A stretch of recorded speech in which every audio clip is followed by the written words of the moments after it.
Good afternoon mga kabarangays. Ito yung sitwasyon namin dito kabarangays.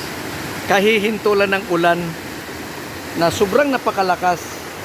At ito yung lumabas ngayon. Dito sa harapan ng bahay namin, dito bumabagsak itong napakalakas na agos ng tubig. Ayan. Galing sa taas ng bundok, bumabagsak dito sa baba. Ayan mga kabarangays. Tingnan nyo. Waterfalls ito, waterfalls.